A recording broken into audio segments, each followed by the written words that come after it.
This channel does not promote any violent, harmful, or illegal activities. All content provided by this channel is meant for an educational purpose only.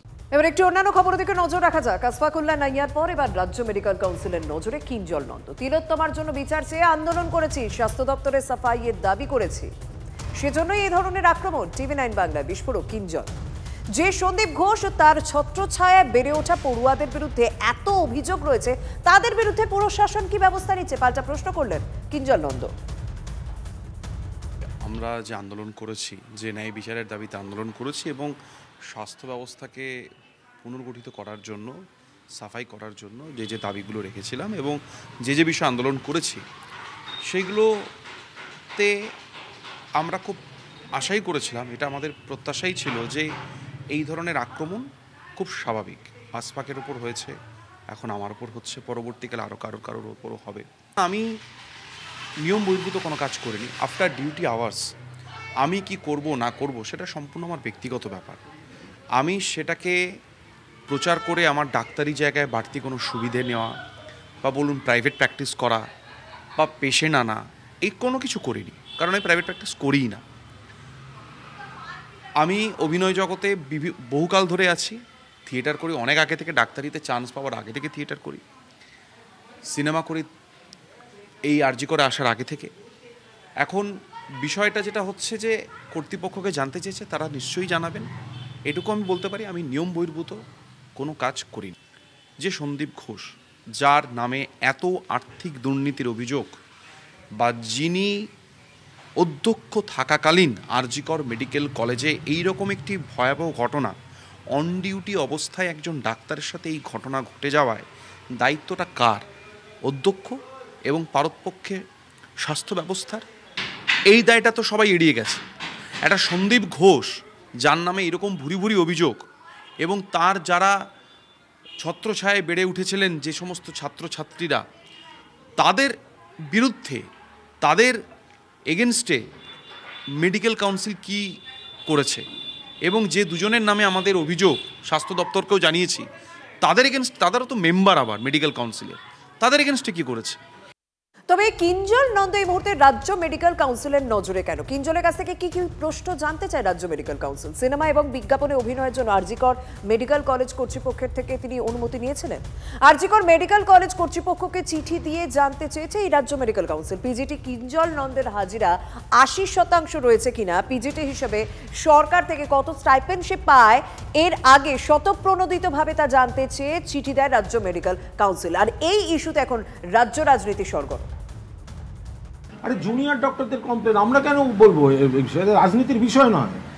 Junior doctors অ্যাসোসিয়েশনকে জিজ্ঞেস করুন না, ওরা complain করেছে, ওদের বহু সদস্য complain করেছে যে দীর্ঘদিন ধরে যদি কেউ অন্য কাজ করে বেড়ায়, তো তাহলে তার ঠিকঠাক থাকছে না, মানে ঠিক কাজে সময় দিচ্ছে কি না, বা সেটা মানে সেই সময় দেয়াতে অন্য কেউ কোনো সাহায্য করে দিচ্ছে কি না, সে নেই অথচ সে আছে, নেই অথচ আছে, পর্দায় আছে, হাসপাতালেও আছে, বিজ্ঞাপনের স্টিলে আছে, সেই সময় হাসপাতালে আছে, ছাত্রাগাছির বাড়ির বহুতলে আছে, সেই সময় আবার হসপিটালেও কাজ করছে, ধর্ণা মঞ্চে বিপ্লব করছে, সেই সময় হসপিটালেও আছে। তো এটা নিয়ে জুনিয়র ডাক্তারদের একাংশ কমপ্লেন করেছে, খোঁজ নিচ্ছে, তাতে লাপালাপি কি আছে? মুখ্যমন্ত্রী সে একটা স্বৈরাচারী শাসক, যেহেতু তার বিরুদ্ধে আন্দোলন হয়েছে তাদেরকে বদলা নিতে চাইছে। এটা একটা নিকৃষ্ট মানের প্রতিহিংসা রাজনীতি। এটা রাজ্য সরকারের একেবারে শুধু প্রতিহিংসা বলবো না, অসভ্যতা, একেবারে অসভ্যতার নিদর্শন। সে ওখান থেকে অভিনয়ে গেছে, তো এর জন্য তাকে খুঁজে বার করে কোন ফ্লসটা ধরা যায় সেটা চেষ্টা করছে। এদিকে গোটা ইস্যুতে চিকিৎসক সংগঠনের হয়ে সজল বিশ্বাস তিনি কি প্রশ্ন তুলছেন, তিনি কি বলছেন একবার শুনুন। যাদের বিরুদ্ধে হাজার হাজার অভিযোগ রয়েছে, তারাই কিন্তু আজকে মেডিকেল কাউন্সিলের মাথায় বসে থেকে তারাই কিন্তু এই ধরনের আজকে থ্রেট কালচার, আজকে এই ধরনের ডাক্তারদেরকে থ্রেট করা, এই কাজগুলো তারা করছে। এটা কিন্তু এক ধরনের থ্রেট কালচার বলে মনে করি, সেটারই জন্ম দিচ্ছে বা সেটারই চালিয়ে যাওয়ার চেষ্টা করছে।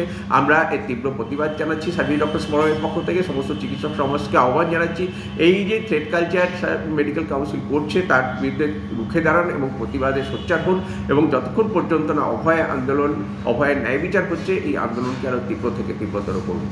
এই মুহূর্তে একটি গুরুত্বপূর্ণ খবরের দিকে নজর রাখবো।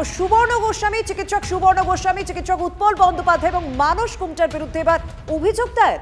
ইলেকট্রনিক্স কমপ্লেক্স থানায় অভিযোগ দায়ের করলো রাজ্য মেডিকেল কাউন্সিল। এই মুহূর্তে আমরা যা জানি, আন্দোলনরত জুনিয়র চিকিৎসকদের বিরুদ্ধে বেশ কয়েক জায়গায় প্রশ্ন করেছে, চিঠি পাঠিয়েছে। এবার সিনিয়র চিকিৎসকদের বিরুদ্ধেও কি কোনো রকম ব্যবস্থা নিচ্ছে তারা? কারণ ইতিমধ্যে ইলেকট্রনিক্স কমপ্লেক্স থানায় অভিযোগ দায়ের করা হয়েছে। আমার সঙ্গে রয়েছেন সহকর্মী সৌরভ দত্ত। সৌরভ, কি খবর রয়েছে? দেখো, প্রোগ্রেসিভ হেলথ অ্যাসোসিয়েশন, তৃণমূলের চিকিৎসক সংগঠন, আগামীকাল আনুষ্ঠানিকভাবে আত্মপ্রকাশ করতে চলেছে। ঠিক তার আগেই এই ঘটনাটি সামনে এলো, যেখানে বলা হচ্ছে যে ইলেকট্রনিক কমপ্লেক্স থানায় এই 4 জন চিকিৎসকের বিরুদ্ধে, কোন 4 জন চিকিৎসক? সেই 4 জন চিকিৎসক বলে ডক্টর উৎপল ব্যানার্জি, ডক্টর মানস গুমটা, ডক্টর রঞ্জন ভট্টাচার্য এবং চতুর্থ যে নামটি, সেই নামটির মধ্যে একটা কিন্তু রয়েছে। মেডিকেল কাউন্সিলের একাংশের বক্তব্য ডক্টর সুবর্ণ গোস্বামী, আর একাংশের বক্তব্য ডক্টর পবিত্র গোস্বামী।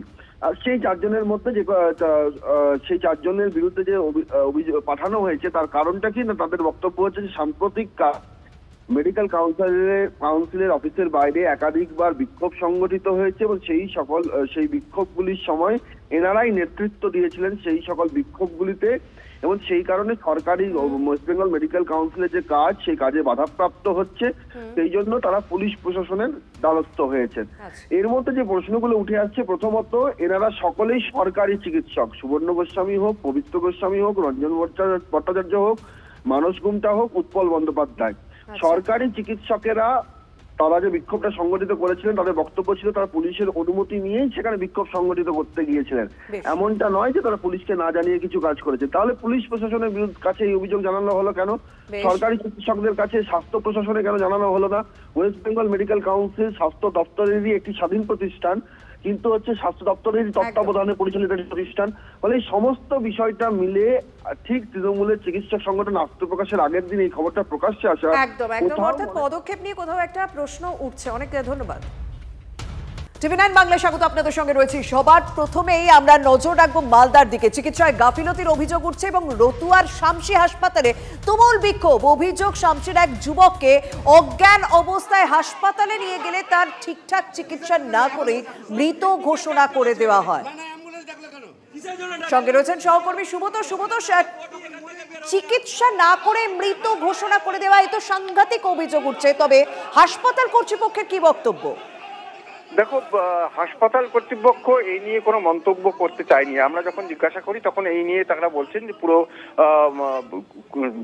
তারা একরকম দাবি করছে হাসপাতাল কর্তৃপক্ষ যে প্রথমেই মৃত ছিল, পরে হয়তো সেটা ভুলবশত রোগীর পরিবার সেটা দেখেছে যে নড়ে উঠেছে।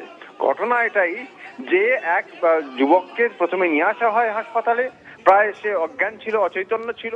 তারপরে এই দাবি করে যখন ওকে হাসপাতালে নিয়ে যান, হাসপাতালের এক মহিলা চিকিৎসক তিনি দেখে তিনি মৃত বলে ঘোষণা করেন। এবার তারপরে দেখা যায় রোগীর পরিবারের বক্তব্য যে এরপরে তখন স্ট্রেচারে করে যখন বাইরে নিয়ে আসা হচ্ছিল, তখন নাকি হঠাৎ করে সেই দেহটা নড়ে ওঠে, সে তার হাত নাড়িয়ে দেয়। এরপরে তখন তারা জানানোর পরে অন্য চিকিৎসকরা সঙ্গে সঙ্গে আবার তাকে নিয়ে যায়, আবার নতুন করে চিকিৎসা শুরু করে। এরকম করার পরে আবার জানানো হয় যে সে মৃতই।